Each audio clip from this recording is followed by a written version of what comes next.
Today is Juneteenth, which commemorates the end of slavery in the United States. With statistics showing disparities still seen in Black communities today, one author argues they're partially coming from a decline in marriage. Following the history of slavery to today, Delano Squires discusses in The Vanishing Black Family how policies and cultural shifts contributed to the weakening of African American families.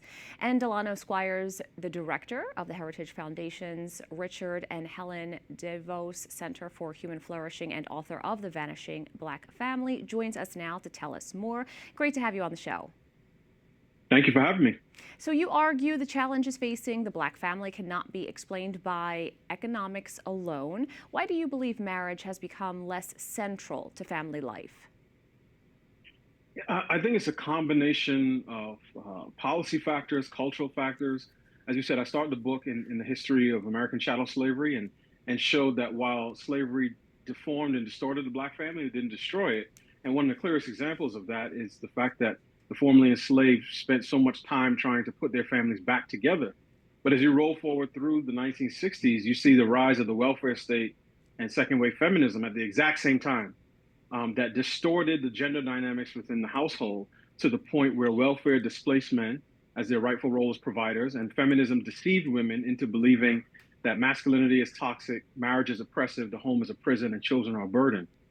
So once those two cultural forces really took root and replicated themselves over the course of generations, then you had situations where you have entire communities where for 1, 2, and now 3 generations, no one has seen a married family, a man and a woman dwelling together as husband and wife, raising children under the same household. So part policy, part culture, yes, economics in there.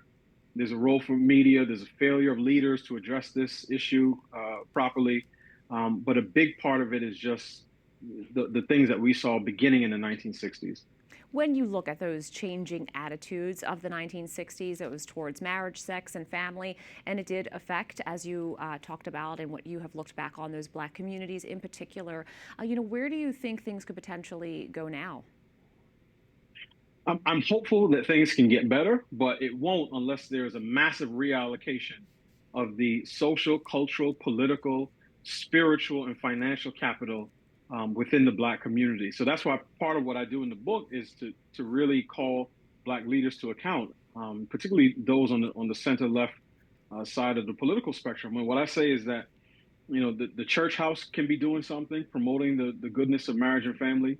The schoolhouse, there's a role for HBCUs to play in doing that. There's a role for arts, media, and culture. And then there's also a limited role for the state. And in fact, I'll give you one quick tangible example. I recently sent a model bill to the DC City Council that will create a commission on marriage and family.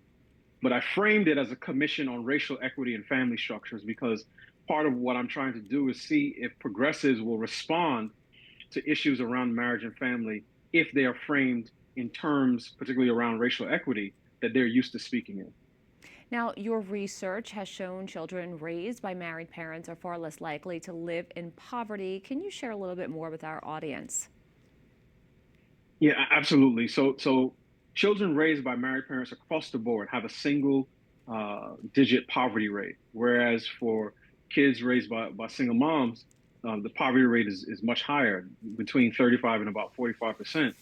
One of the things that people talk about is disparities in household income. But the interesting thing is that across the 4 major racial groups, Asian, white, Black, Hispanic, the median household income follows the exact same pattern as marriage rates, with Asian Americans at the top, then white Americans, then Hispanic Americans, then Black Americans.